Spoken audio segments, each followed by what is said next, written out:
ബഹുമാനപ്പെട്ട അധ്യാപകരെ, സുഹൃത്തുക്കളെ, ഇന്ന് ഞാൻ നിങ്ങളോട് സംസാരിക്കാൻ പോകുന്നത് നമുക്ക് എല്ലാവരെയും ബാധിക്കുന്ന രണ്ട് വളരെ പ്രധാനമായ വിഷയത്തെക്കുറിച്ചാണ്: ആരോഗ്യവും മാലിന്യ സംസ്കരണവും.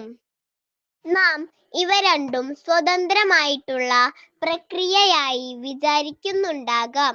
പക്ഷേ ഇവ രണ്ടും തമ്മിൽ അടുത്ത ബന്ധമുണ്ട്. എങ്ങനെയെന്നല്ലേ? നല്ല ആരോഗ്യം പഠിക്കാനും വളരാനും ഉത്സാഹത്തോടെ ജീവിക്കാനും അത്യാവശ്യമാണ്. ആരോഗ്യമുള്ള ശരീരമുണ്ടെങ്കിലേ ആരോഗ്യമുള്ള മനസ്സുണ്ടാകുകയുള്ളൂ. പഠനത്തിൽ ശ്രദ്ധ കേന്ദ്രീകരിക്കാനും സന്തോഷത്തോടെ ജീവിക്കാനും സാധിക്കുകയുള്ളൂ.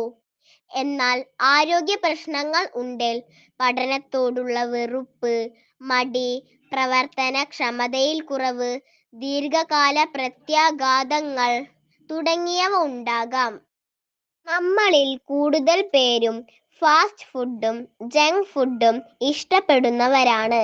പക്ഷേ അത് നമ്മുടെ ആരോഗ്യത്തെ എത്രമാത്രം മോശമായി ബാധിക്കുമെന്ന് നിങ്ങൾക്കറിയാമോ? ഇന്ന് മുതിർന്നവർ മുതൽ നമ്മളെപ്പോലുള്ള ചെറിയ കുട്ടികൾ വരെ ഷുഗർ, ക്യാൻസർ പോലുള്ള മാരക രോഗങ്ങൾക്ക് ഇരയായിക്കൊണ്ടിരിക്കുകയാണ്. അതുകൊണ്ട് നാം ആരോഗ്യം നിലനിർത്താൻ ശ്രമിക്കണം. ഇനി ശരിയായ മാലിന്യ നിർവഹണം. മാലിന്യം എങ്ങനെയാണ് നമ്മുടെ ആരോഗ്യത്തെ ബന്ധപ്പെട്ടിരിക്കുന്നതെന്ന് നോക്കാം. മാലിന്യം ശരിയായി കൈകാര്യം ചെയ്തില്ലെങ്കിൽ അത് നമ്മുടെ ആരോഗ്യത്തിനും പരിസ്ഥിതിക്കും ഭീഷണിയാകും. പ്ലാസ്റ്റിക് വസ്തുക്കളുടെ ഉപയോഗം കുറയ്ക്കുക.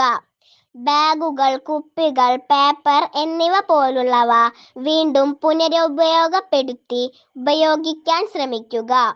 സാധനങ്ങൾ ശരിയായി തിരിച്ചറിയുകയും പുനർനിർമ്മിക്കുകയും ചെയ്യുക. ആരോഗ്യത്തിന്റെ പരിരക്ഷയും മാലിന്യ നിയന്ത്രണവും ശരിയായി നടത്തുന്നതിലൂടെ കൂടുതൽ ശുചിത്വമുള്ള, ആരോഗ്യമുള്ള ജീവിതം കെട്ടിപ്പടുക്കാൻ നമുക്ക് കഴിയും. ഒരു നല്ല അന്തരീക്ഷം സൃഷ്ടിക്കാൻ നമുക്ക് ചേർന്ന് പ്രവർത്തിക്കാം. നന്ദി.